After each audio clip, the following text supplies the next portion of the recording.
Muito bem. Já estamos aqui. Estamos com 9 pessoas. Daqui a pouco o pessoal está chegando ainda, entrando. Vamos dar mais um minutinho e nós começamos aqui, tá ok?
Muito bem.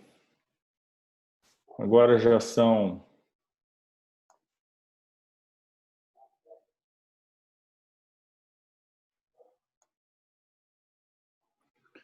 Agora já são, então, 7h03 aqui no meu horário aqui.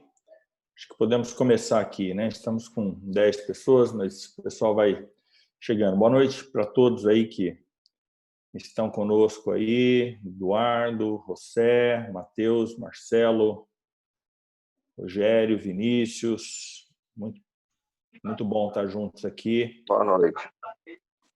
Bom, Gabriel. Maravilha. Pessoal, deixa eu já dar uma palavra aqui sobre essa nossa unidade aqui. Eu não sei quantos de vocês adquiriram o material, o livro, mas esse capítulo, especificamente aqui, o pai ele estabelece aí a autoridade moral, é um capítulo bem longo no livro, bem longo. Infelizmente, como nós estamos aqui com 1 hora de tempo nosso de conferência aqui, de sessão de seminário, nós temos que cortar várias coisas, precisamos resumir e sermos bem sucintos aí. Mas eu queria motivar você mesmo a ir para adquirir esse material, porque você vai ter várias informações, acho que principalmente algumas das informações que nós vamos dar aqui hoje, o livro é mais detalhado no seguinte sentido, de dar a você o caminho para você chegar até aquilo que está sendo proposto aqui. Mas eu creio que esse também é um dos capítulos mais importantes com relação ao nosso seminário, porque essa sessão, especificamente esse capítulo, onde fala que o pai estabelece a questão da autoridade moral, esse é um assunto que eu creio que a gente faça bastante confusão a respeito não só do que é a autoridade moral e de como se construir uma autoridade moral quando se fala principalmente dos nossos filhos. Então eu queria que a gente hoje a gente andasse nessa direção e que a gente falasse então um pouquinho sobre essa questão da autoridade moral. Então, A ideia mesmo é de que realmente o pai ele estabelece essa autoridade moral, e essa autoridade moral é algo que a gente chega lá em cima, mas ela começa aqui de baixo. A ideia de se construir ou de se estabelecer a autoridade, ela sempre vem de um processo de baixo para cima. E talvez eu consiga exemplificar isso aí para você, quando você tem uma pessoa que ela tem autoridade, ela tem uma posição de autoridade, mas quando ela precisa impor essa autoridade, ela na maioria das vezes ela vai perder a autoridade no conceito que nós estamos falando hoje aqui. Então, um exemplo disso é aquela situação que acontece, por exemplo, às vezes no trânsito, o policial para uma pessoa, faz a abordagem, pede a documentação tal, e vê ali que o documento está irregular e tudo mais. Tal. Mas ele não sabe, o policial, que quem ele está abordando ali é um camarada de uma autopatente, seja do Exército, seja da polícia, ou seja um desembargador, alguém do governo, alguma coisa assim. E o camarada, então, que está sendo abordado e que está irregular, ele solta aquela frase célebre, dizendo, né? Você sabe com quem você está falando? Então, ele estabelece a autoridade dele de cima para baixo, ou seja, ele já usa da posição que ele tem para adquirir o respeito e o direito de ser ouvido ali na queixa que ele está fazendo ou qualquer coisa assim. Bom, o que nós estamos falando hoje, o que nós vamos tratar é exatamente o oposto disso. É algo que nós queremos partir desse princípio. A autoridade moral ela vem de baixo e ela tem como objetivo beneficiar aqueles que estão sob a autoridade, ou seja, eu uso da minha autoridade em benefício dos outros. Não é uma autoridade que é a ideia de que, assim, olha, você sabe com quem você está falando? E aí eu tento ser beneficiado por causa da posição que eu tenho. Então, isso não é. Uma outra questão que é uma característica aí da autoridade moral é que ela tem clareza de convicção. Então, um pai ele deve ter clareza de convicção e direção. Ele precisa saber muito bem aquilo que ele está falando, aquilo que ele está dizendo, os conceitos que ele traz para dentro da casa dele. E a maneira como ele faz, essa autoridade moral, ela também é atrativa. É alguma coisa que acaba cativando o filho a dizer, bom, eu quero ser como meu pai. Então, é muito interessante a gente pensar nisso. Quando a gente fala dessa questão de clareza de propósito aí, nós precisamos entender isso aí, que há uma diferença entre conhecimento e sabedoria. Os nossos filhos, eles precisam aprender a sabedoria. E como que eles vão perceber que aquilo que eles estão sendo ensinados, aquilo que eles estão sendo expostos, é fruto da sua sabedoria como pai? Quando eles vão percebendo que tem muitas situações em que você acaba decidindo e decide de uma maneira muito sábia, mas os seus filhos conseguem reconhecer que aquela decisão tem algo por trás dela. Existe uma força que motiva você, que te levou, que te conduziu a isso. Então, não foi algo que você só aprendeu nos livros, não é algo que você aprendeu na escola, mas é alguma coisa que você aprendeu lá de dentro. Você consegue ouvir, e aqui nós estamos falando exatamente desse relacionamento com Deus, onde lá no fundo do seu espírito, o próprio espírito de Deus falando com teu espírito, te leva a uma clareza e uma convicção. É isso que eu tenho que fazer nessa situação. E quando a gente faz isso, a gente acaba fazendo exatamente o que esse gráfico está nos mostrando aí, que o conhecimento é algo centrífugo, ou seja, é algo que vem aqui de fora, eu vou adquirindo conhecimento, eu vou buscando conhecimento, eu vou estudando, e aquilo forma o meu conhecimento. Eu tenho conhecimento de muitas coisas ou tenho conhecimento de poucas coisas. Mas a sabedoria, ela é centrípeta. Centrípeta. O que significa isso? Ela vem lá de dentro, aqui para fora. Eu começo a me valer de alguns valores que são sábios, e esses valores não foi algo que eu adquiri por mim mesmo, mas é fruto do meu relacionamento com Deus. Quais são alguns fatores importantes aí de a gente pensar nessa questão quando nós estamos falando de clareza e tudo mais? Bom, primeiro, nós precisamos ter um objetivo. Para quê ou para que é o que nós estamos fazendo? Ou seja, quando eu trabalho com a minha família, quando nós estamos formando a nossa família, nós temos que deixar claro para a nossa família qual é o objetivo da nossa família, quais seriam os resultados pelos quais nós vamos realmente nos esforçar.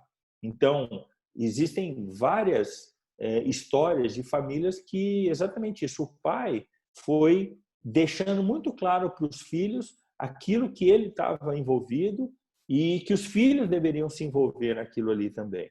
Era uma missão daquela família. Pode ser uma empresa, pode ser um negócio da família, pode ser simplesmente administração e aquisição de uma terra em que eles vão entrar numa terra selvagem lá e eles vão desbravar tudo lá e vão construir, vão começar a plantar, vão começar a produzir e tudo mais.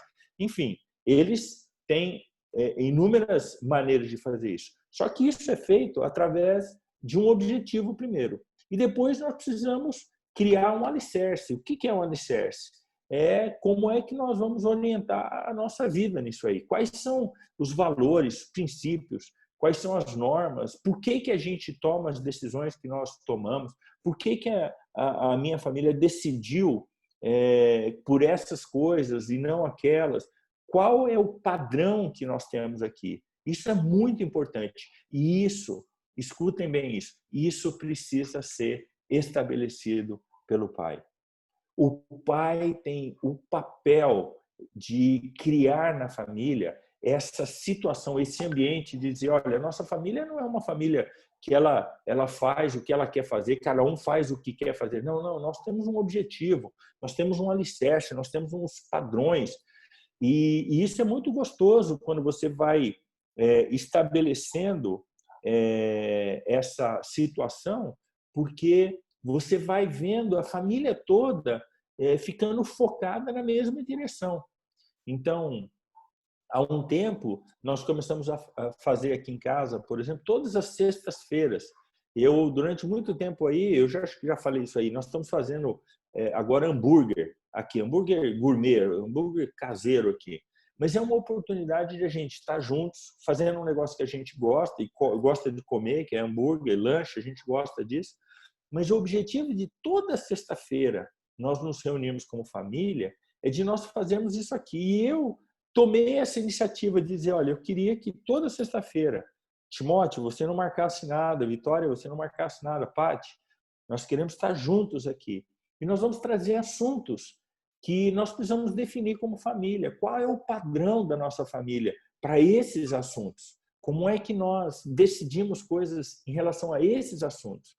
E aí nós vamos construir no alicerce, desse alicerce, nós vamos ver qual que é a nossa essência.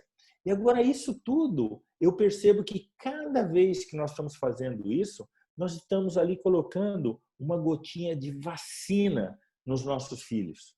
Uma vacina a respeito de decisões em que vão nos deixar como pais tranquilos no futuro, porque a gente, mesmo quando eles forem embora, nós podemos ter a convicção de que eles vão tomar decisões baseadas nessa mesma questão, nesse mesmo alicerce, nessa mesma essência, ou seja, os fundamentos foram colocados ali sobre a vida deles. E isso faz com que o relacionamento cresça demais aí. Agora, como é que nós fazemos isso aí? Esse é um processo em que a primeira coisa que nós temos que fazer e perceber acontecer na nossa vida é uma mudança desde que nós estabelecemos um relacionamento com Deus. Por quê? Porque uma vez que nós temos um relacionamento com Deus, agora nós precisamos entender que a nossa vida ela tem um significado, ela tem uma missão, ela tem um objetivo disso. E aí, se antes, como mostra o gráfico aí, a minha vida ela era a minha vida vinha prioritariamente, ou seja, eu tinha os meus planos, aquilo que eu queria fazer e tudo mais, e Deus, ele era só uma parte, Deus era uma área ali da minha vida que, às vezes, de domingo eu abria aquilo e falava, não, agora vamos à igreja, tal, é a parte religiosa, nós somos religiosos aqui em casa, e era assim que eu vivia. Mas quando eu tenho realmente a compreensão do que significa uma caminhada de um relacionamento com Deus, isso precisa ser mudado. Agora precisa ser o reino de Deus, a vontade de Deus precisa estar em primeiro lugar na minha vida.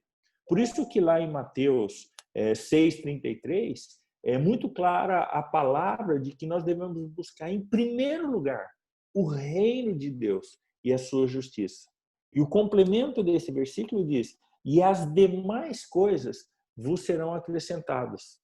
Ou seja, a essência que eu vou transmitir para os meus filhos é essa, de que, olha, busquem a Deus, confiem em Deus, estabeleça e construa a sua vida em Deus, porque Ele é a garantia de que as outras coisas Ele mesmo vai tratar de acrescentar às nossas vidas. Jeremias 29:11 é um texto também que fala muito claro sobre isso, né? Dizendo, Deus falando, né? Eu é que sei que pensamentos tem a vosso respeito. E ele diz, são pensamentos de paz e não de mal.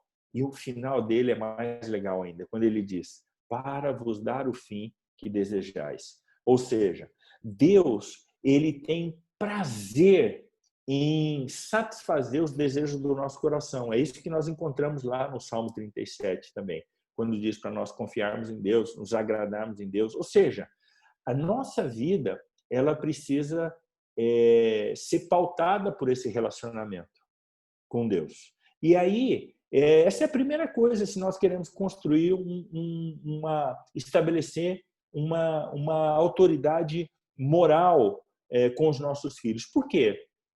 Porque nós, em nós mesmos, nós não temos padrões bons. O homem, ele tem uma tendência para o ruim, para o mal, ele tem uma queda para aquilo que não é moral. O homem é imoral. Então, nós precisamos realmente de Deus para que Deus nos ajude a sermos os homens que Ele pretende que sejamos. E com isso, nós vamos construindo e estabelecendo a autoridade moral com os nossos filhos. Então, o meu propósito, ele acaba sendo influenciado por quem eu sou unicamente ali. Então, as perguntas sobre as minhas preferências, formação, paixões, dons, habilidades, assim por diante, acabam vindo por último agora. Agora não é mais aquilo que é prioridade. Antes era a minha vida, os meus desejos e a minha vontade. Agora é a vida de Deus, a minha vida submissa à vontade de Deus, e aí é vontade dele, desejos dele. E quando eu me empenho em agradar a Deus, eu recebo de volta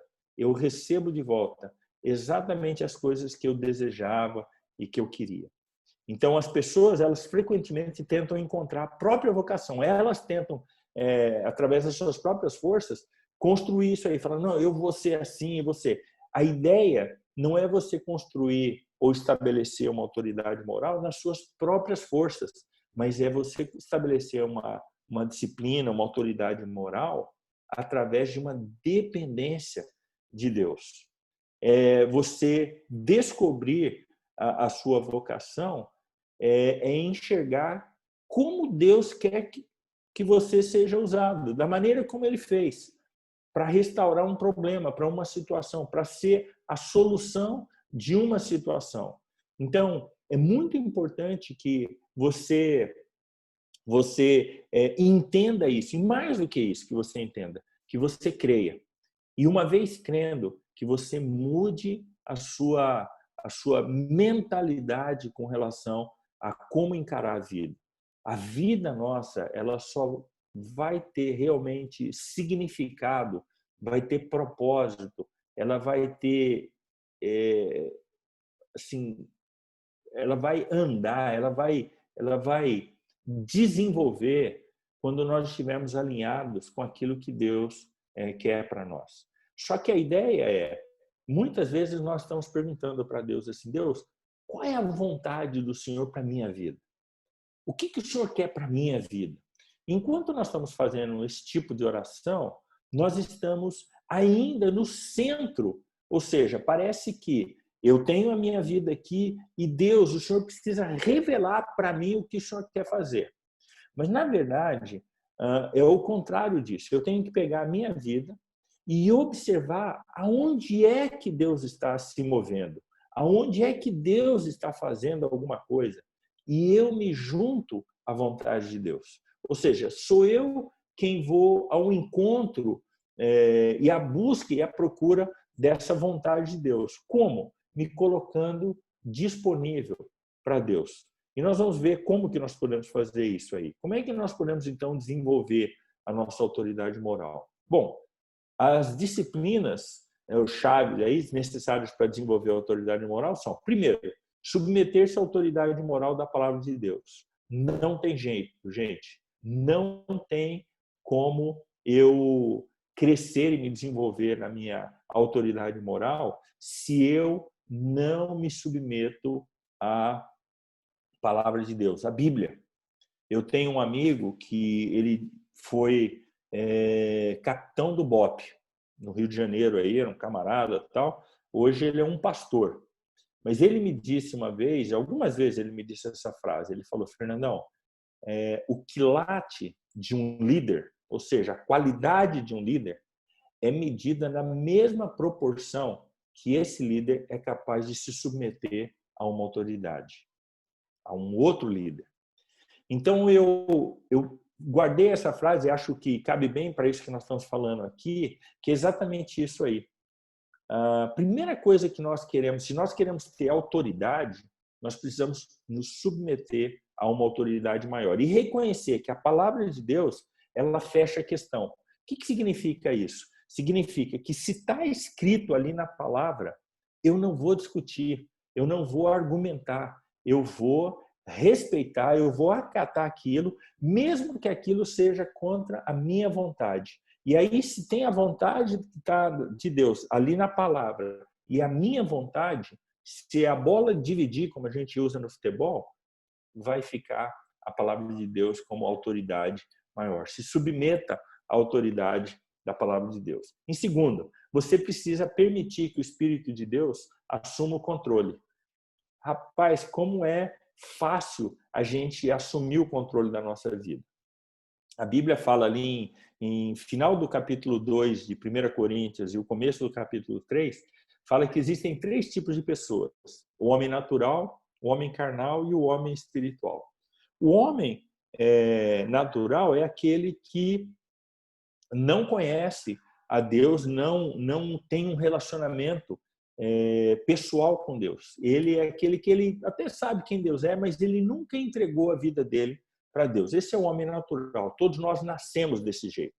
Aí tem um homem espiritual. Quem é o homem espiritual? O homem espiritual é aquele que entendeu que existe um Deus, que esse Deus é maior do que ele precisa desse Deus. Então ele reconhece isso, ele confessa Deus como seu Senhor, como seu Salvador.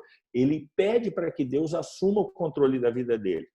Mas tem o terceiro homem, que é o homem carnal, que é esse que já fez essa decisão, já tomou essa decisão de convidar a Jesus para entrar na sua vida, já entregou sua vida para Deus, mas ele teima em continuar no controle da vida dele. E isso é um desastre. Por quê? Porque isso o torna carnal. As decisões dele são tomadas muito por conta dessa decisão de controlar a sua vida. E isso acaba sendo um desastre para ele, porque o resultado dele tomar essa decisão com o controle da sua vida vai ser desastrosa. E uma vez sendo desastrosa, ele vai ter problemas com isso. Então, eu queria realmente incentivar você a pensar e refletir nisso. Em que posição que eu estou? Será que eu já entreguei a minha vida mesmo para Deus? Eu já reconheci que eu sou incapaz de tocar a vida, de resolver toda a complexidade dessa vida? Não, já fiz isso, já entreguei a minha vida. Agora resta uma outra pergunta. A pergunta é: quem é que está no controle da sua vida? É você quem continua controlando a sua vida? Ou seja, você é alguém que tem certeza que está indo para o céu. Mas enquanto você está indo para o céu, a sua vida aqui mais se parece com o inferno. Tem um monte de situações que você não sabe por que estão acontecendo. Bom, a resposta é simples. É porque você continua no controle ainda da sua vida. Aí diz ainda também aqui, o terceiro ponto, purificar-se e obedecer à consciência. O que é a nossa consciência? Bom, a consciência é aquela voz que nós ouvimos cada vez que nós estamos fazendo alguma coisa e essa coisa não se encaixa, não bate com a vontade de Deus. A nossa consciência vai se levantar porque todo ser humano, ele tem uma noção do que é o certo e do que é o errado. É lógico que, dependendo do tempo em que ele é exposto à sua própria vontade, muito desses conceitos, e dependendo muito da informação a qual ele está exposto, esse conceito e essa capacidade de avaliar o certo e o errado vai sendo também destruído. E isso vai destruindo, em vez de você estabelecer uma autoridade moral, você vai exatamente estabelecendo uma autoridade imoral, né? Então, você precisa se purificar, mas também obedecer à sua consciência. O que significa isso? Significa dizer não a atividades imorais. Se tem uma coisa que eu vou fazer e a minha consciência acende aquela luzinha, tem aquela voz falando comigo, eu preciso dizer, não, eu não vou fazer isso. E nós sabemos, como homens, como que nós somos expostos diariamente a propostas imorais.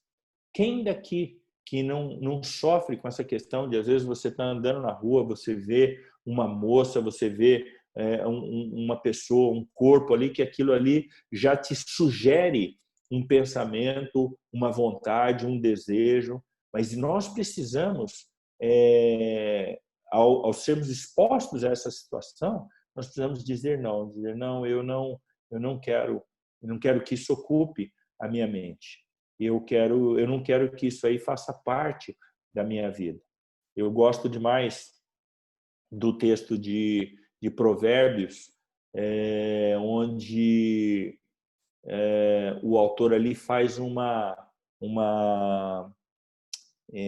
ele faz um acordo, né, com Deus, falando: eu fiz um pacto com o Senhor, que eu não quero que eu me envolva com nenhuma mulher, não quero me envolver com nada que seja imoral.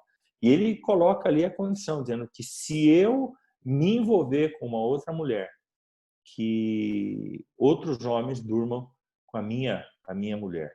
É alguém que tem que ter coragem para assumir esse tipo de decisão. Mas isso é alguém que está decidido a não se envolver com as coisas desse mundo aqui.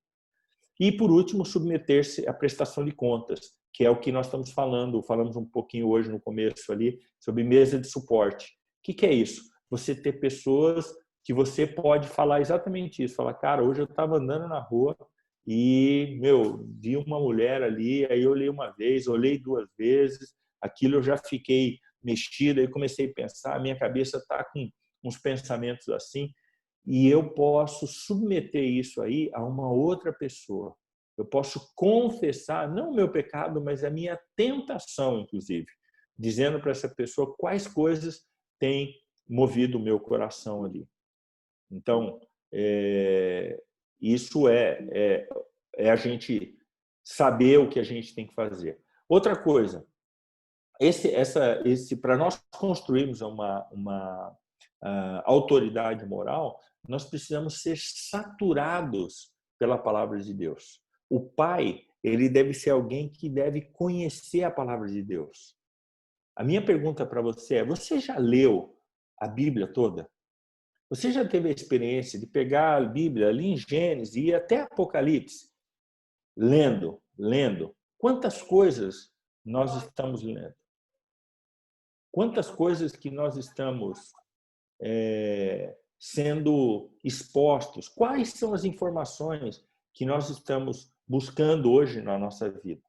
Bom, a Bíblia deve ser o nosso livro prioritário. Por quê? Porque é dela que nós vamos tirar a sabedoria. Agora, se tudo que a gente vê, tudo que a gente lê é notícia, é jornal, coisas ruins, ou mesmo são os pares com quem a gente anda, as pessoas com quem a gente anda, que sempre está falando que a vida está difícil e tudo, é isso aí que vai impregnar a nossa mente, o nosso coração. A Bíblia tem um texto que diz que as más conversações corrompem os bons costumes. E olha, muitos casos de homens que se envolveram com imoralidade, sabe como que começou? De uma conversa ali na faculdade, que não era nem com ele, uma conversa que ele ouviu, e ele estava ali, ouviu uma pessoa falando para outra a respeito de uma moça, ou seja, lá no escritório, de uma secretária, uma que saiu com fulano, saiu com Beltrano, pronto. Aquilo ali foi uma sugestão e que aquilo ficou na mente dele, depois aquele pensamento virou uma cobiça, dessa cobiça virou um desejo, desse desejo virou uma obsessão e dessa obsessão o pecado foi gerado e essa pessoa acabou se envolvendo com imoralidade sexual. Isso é muito sério. Por isso que nós precisamos ter a palavra de Deus. Precisamos ser saturados pela palavra de Deus, porque a palavra de Deus ela funciona como um filtro na nossa vida. Às vezes é impossível que eu deixe de ouvir uma conversa como essa, em que eu estava ali, e aqui acontece, às vezes nós estamos jogando tênis lá e um começa a contar de uma pessoa com quem saiu, e é uma pessoa que às vezes a gente conhece ali, e que eles foram para um motel e tudo, e eles estão contando ali porque, como eu falei, o homem ele é imoral por natureza.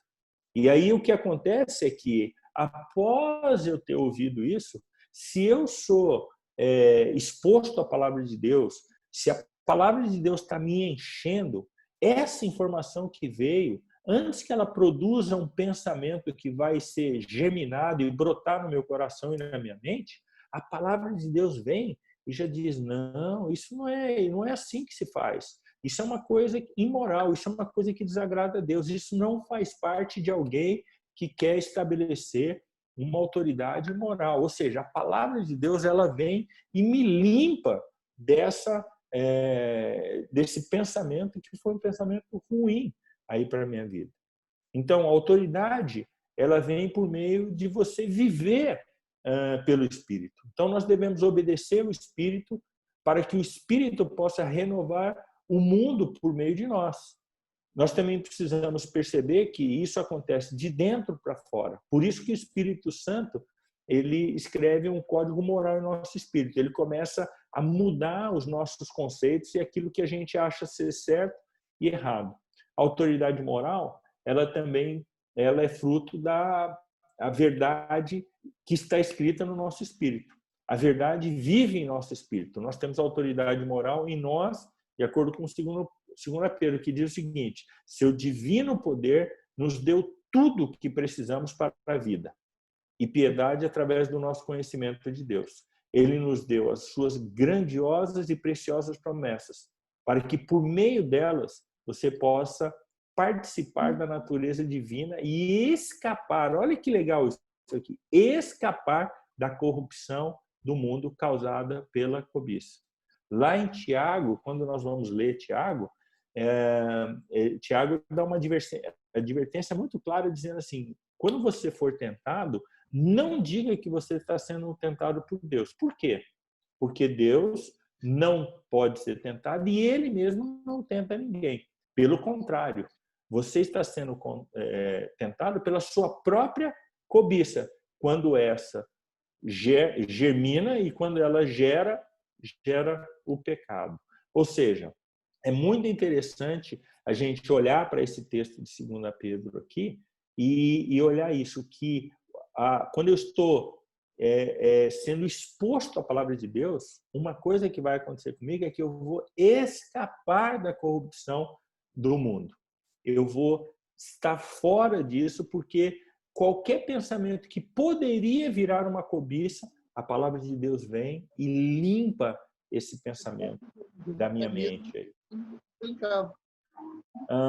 Quando nós olhamos aí sobre viver no espírito e viver na carne, talvez para deixar claro aí, bem exemplificado o que viver no espírito é tudo debaixo de Cristo, ou seja, tudo que eu faço, tudo que eu penso, tudo que eu quero fazer está debaixo daquilo que é vontade de Cristo.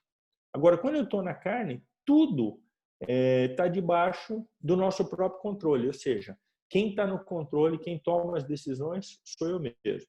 No espírito, é viver os propósitos de Deus. Na carne, eu tenho as ânsias, as luxúrias, a ostentação do mundo, são esses valores. No espírito, buscar primeiro o reino de Deus. Na carne, sou amante do prazer, né? Eu amo as coisas que eu quero que me dão prazer aqui. No espírito, focar a mente nas coisas do alto. Na carne, vida orientada pelos desejos, ou seja, a pessoa ela quer, ela faz, ela não quer nem saber, aquilo que ela tem vontade, ela vai fazer. Quando a gente está cheio do Espírito ou vivendo no Espírito, nós amamos a Deus e ao próximo. E quando nós estamos na carne, nós temos um orgulho, nós amamos a nós mesmos e temos ciúmes das outras pessoas aí. O espírito, o camarada, é um altruísta e na carne ele é um egoísta. No espírito, o espírito ele vive espírito em verdade e na carne a natureza pecaminosa. Ou seja, é dois mundos completamente diferentes um do outro aí. E se nós pensarmos naquilo que esse autor, o Watchman Nee, que escreveu esse livro, Libertação do Espírito, escreveu, ele faz um gráfico muito interessante, que ele diz o seguinte: tudo começa lá no meu interior, lá no meu íntimo, que é o lugar onde o Espírito de Deus fala com o meu espírito. Então, quando eu percebo que há um mover lá do meu espírito, sendo movido pelo Espírito de Deus, aquilo acaba trazendo para mim algo que eu começo a entender e que acaba atingindo a minha alma, que é o círculo. Então, lá no meu espírito, quando o meu espírito é convencido de um negócio, a minha alma, que é formada de vontade, intelecto e as minhas emoções, aquilo é afetado.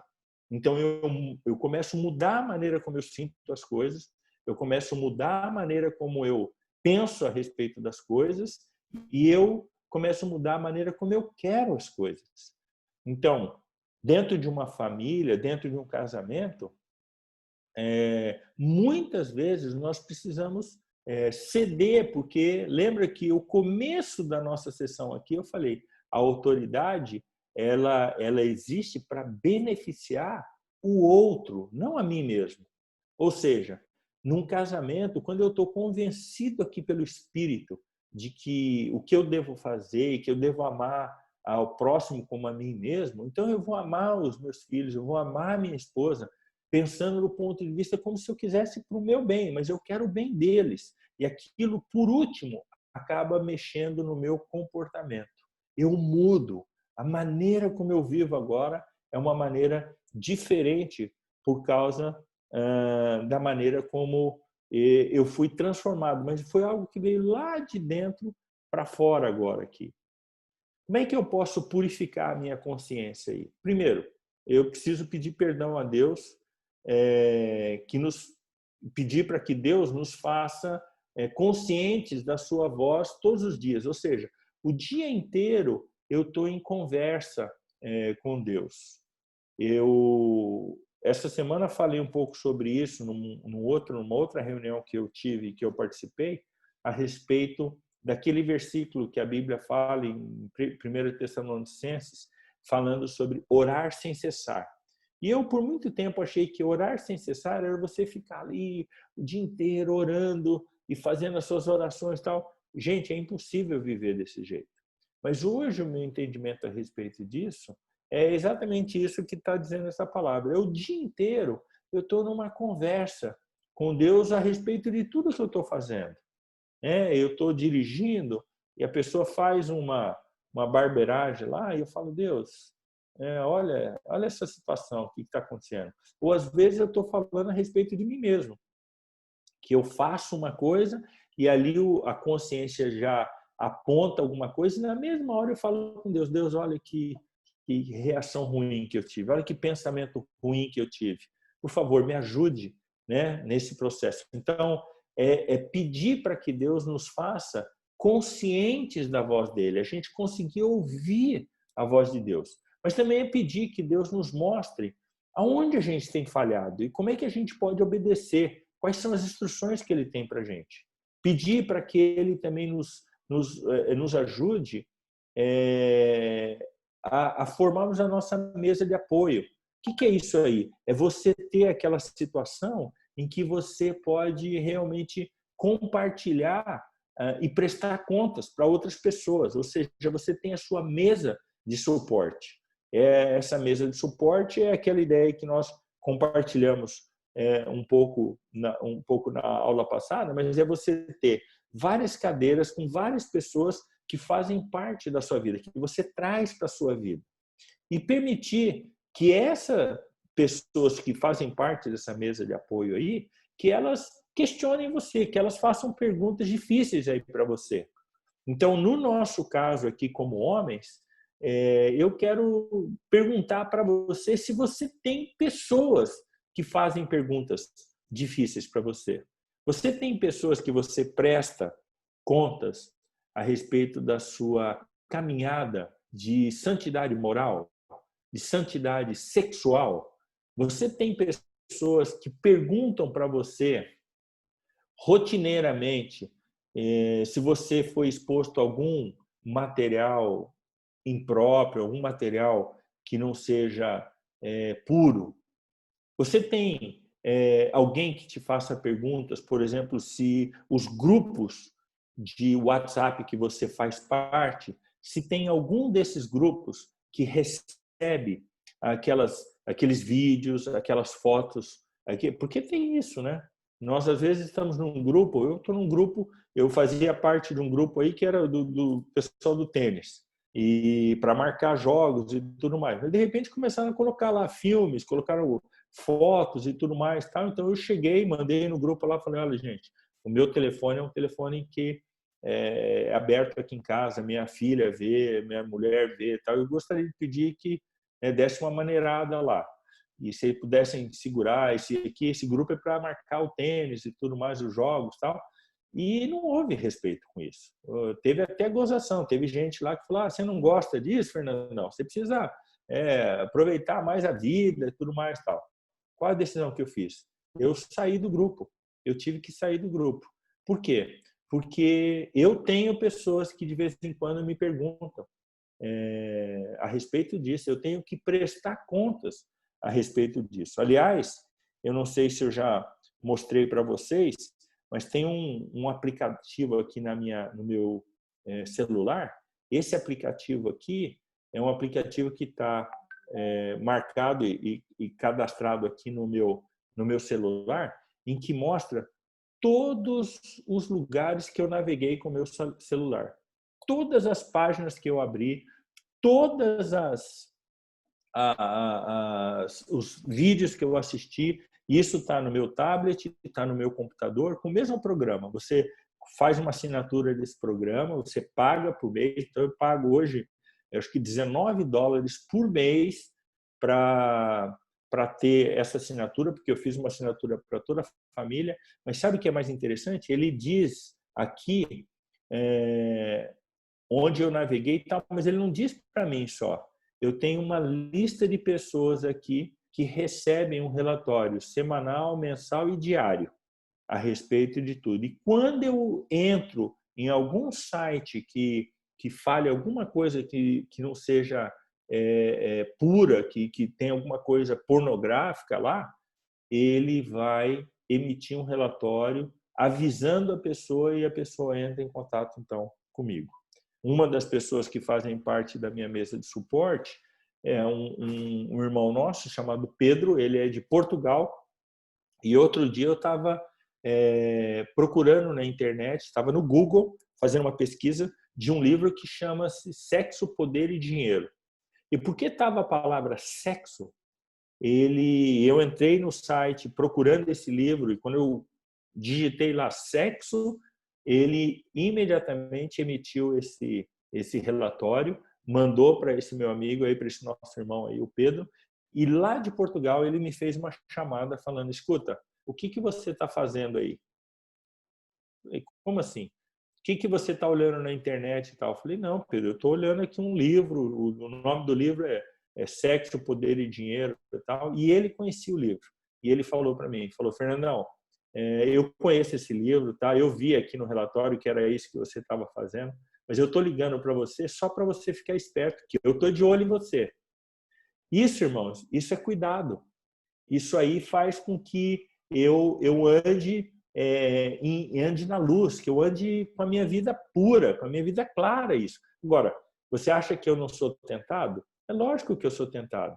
Eu sou homem como qualquer outro homem, mas é muito bom você saber que você tem pessoas que você vai prestar conta. Então, às vezes, quando vem um pensamento, fala: rapaz, melhor eu nem olhar isso aqui. Primeiro, porque as pessoas vão ver. Segundo, porque eu vou ter que falar para a pessoa, se ela me perguntar se eu olhei alguma coisa, eu vou ter que reconhecer isso aqui. Ou seja, eu quero andar de uma maneira pura. E eu quero ser esse camarada mais obediente aí, como está falando aí. Então, o Richard Foster, que é autor daquele livro A Celebração das Disciplinas, ele fala que permitir que Deus ande conosco por meio da nossa consciência significa, se nós somos examinadores solitários do nosso coração, 1000 justificativas surgirão para declarar nossa inocência. Entende isso?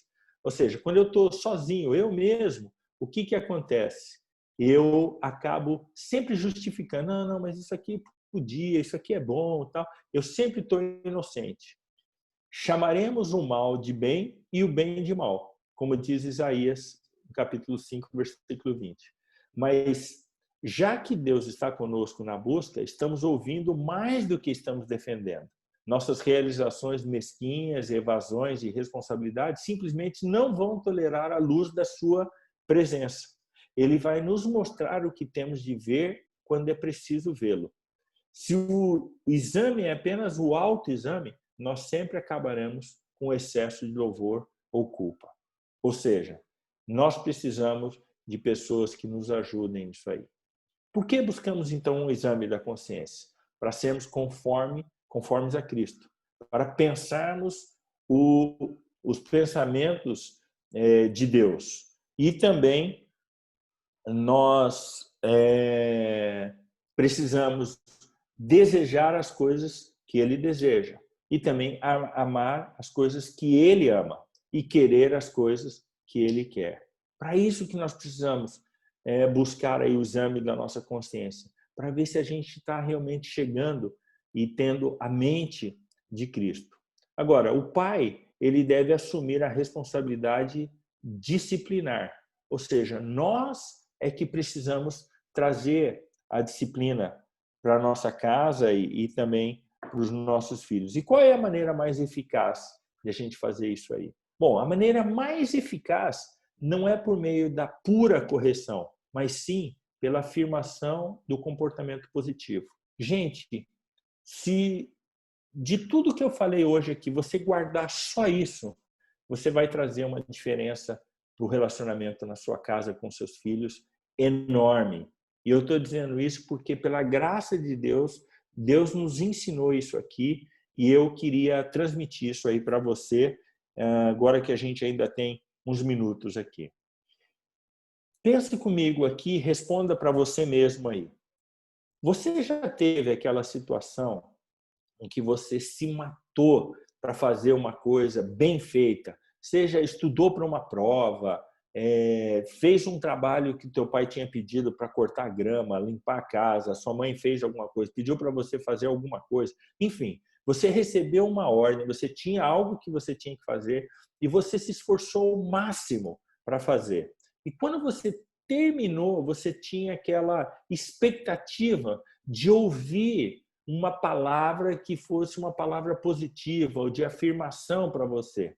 E você, quando mostra o resultado, falando, olha, pai, eu tirei 9, eu tirei 10 na prova aqui. Talvez você seja como eu, em que o seu pai tenha falado para você. Essa frase que é uma frase célebre, que diz o seguinte: você não fez nada mais do que a sua obrigação. Gente, é verdade isso. É verdade que quando nós somos crianças, jovens, a nossa única responsabilidade é a responsabilidade de estudarmos. Mas como é difícil a gente receber uma palavra dessa de que nós não fizemos nada mais do que a nossa obrigação. Porque o dia que a gente não conseguir um resultado tão bom, nós vamos ser disciplinados, nós vamos receber uma disciplina, uma advertência, às vezes até uma correção física por causa disso. E o que eu estou querendo dizer aqui é que a maneira mais eficaz não é por meio da correção, mas é através de uma afirmação do comportamento positivo. Ou seja, nós muitas vezes estamos com o nosso radar simplesmente vasculhando a nossa casa, os nossos filhos, as coisas erradas que eles fazem. Ou seja, se o meu filho chega atrasado, eu falo com ele porque ele chegou atrasado. Se o meu filho derruba alguma coisa e quebra, eu vou falar com ele, vou dar uma bronca nele porque ele derrubou, foi desatento e quebrou o negócio. Ou seja, para tudo que meu filho faz de errado, eu tenho um apontamento, eu tenho uma palavra para ele. Mas a minha pergunta para você e para mim é: os nossos filhos fazem muito mais coisas erradas ou muito mais coisas certas? Pense um pouquinho. Eles estão o dia inteiro fazendo só coisas erradas? Não. Eles estão fazendo, na maior parte do tempo, as coisas certas. Acontece que o nosso radar está programado para detectar as coisas erradas. Então, nós agimos com eles dessa maneira. Se eles erram, nós punimos. Mas se eles acertam, eles não fizeram nada mais do que a obrigação.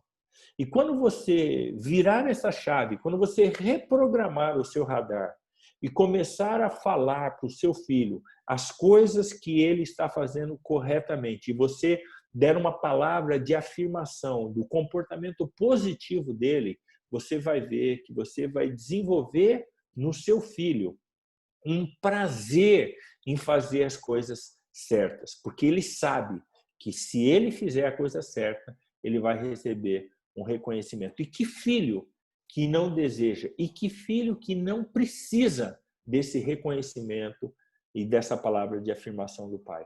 Todos nós precisamos disso. Agora, pensa comigo, se o seu filho vai ganhando prazer em fazer coisas que realmente agradam a você e que ele sabe que quando ele fizer certo, ele vai ser reconhecido, ele vai se esforçar ao máximo para isso e vai procurar ao máximo evitar as coisas que possam deixar você chateado. E quando você tiver esse tipo de atitude, a sua autoridade ela vai aumentando. Assim, quanto mais você age dessa maneira. O comportamento da criança deve ser determinado por um sentimento de um bom comportamento que gera recompensas, ao invés de um mau comportamento que gera punições. eu andei no esporte por muito tempo e eu vi no esporte uma diferença muito grande. Qual é a mentalidade, por exemplo, de atletas americanos e atletas brasileiros? Atletas americanos, eles são incentivados sempre por essa palavra positiva, positiva.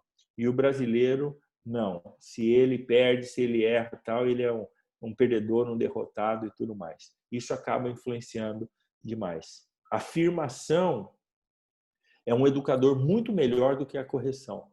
Você reconhecer, falar para as coisas banais. O seu filho, você pediu para chegar às 10, ele chegou às 10, não deixe passar. Chame seu filho e diga, olha, eu estou muito feliz com você. Eu pedi para você chegar às 10 horas da noite e você chegou às 10 horas da noite. Filho, isso é muito legal. A maneira como você faz isso, você está me honrando, você está me obedecendo e mais, você está cuidando da sua vida. Parabéns, filho. Eu estou muito feliz com você fazer isso. Isso enche o coração do seu filho de prazer. E a próxima vez que você disser para ele, filho, eu queria que você chegasse aqui às 10 horas ou às 11 horas, você pode apostar. O seu filho vai fazer de tudo para chegar no horário, porque ele sabe que a hora que ele chegar no horário, ele vai ser reconhecido. Discipline pelo exemplo, ou seja, seja o exemplo e não somente alguém que está falando a respeito disso. A disciplina espiritual, ela também deve ser principalmente proativa e não reativa. O que significa isso? Procure antecipar as coisas que você quer prevenir o seu filho. Abra a Bíblia, estude a Bíblia com ele, mostre para ele quais são as coisas que você espera a respeito dele. E também a disciplina pela afirmação, que significa a afirmação deve determinar o comportamento muito mais do que a correção. Ou seja, eu já digo as coisas para o meu filho a respeito daquilo que eu espero e como eu espero que ele faça. E quando ele fizer, eu dou aquela palavra de afirmação para ele, porque eu sei que isso aí vai fazer uma diferença. E por último, eu quero terminar aqui com esse quadro só dizendo o seguinte: quando nós somos muito permissivos, ou seja, que tem um controle muito tempo e acaba não exigindo muito, nós acabamos gerando filhos inseguros. Quando nós somos negligentes, o que significa isso? São pais que não prestam atenção naquilo que está acontecendo na vida dos filhos.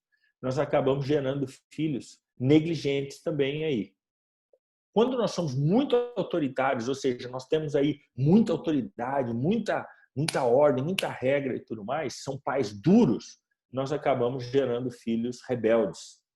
Mas quando nós somos pais que usam da autoridade, nós somos pais companheiros, nós geramos filhos com uma autoestima e uma habilidade de lidar com problemas que é muito maior e eles são muito mais bem-sucedidos. Esse é o pai que nós queremos que você seja.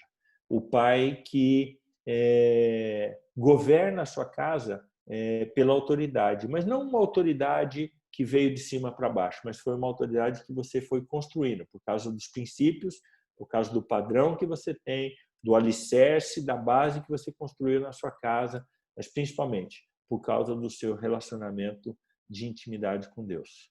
O meu desafio para você hoje é que você seja um pai em que realmente estabeleça a autoridade moral na sua casa para os seus filhos, mas isso como fruto não da sua própria força, mas como fruto do seu relacionamento com Deus. Que Deus te abençoe e nós vamos agora voltar para a nossa sala todos juntos lá.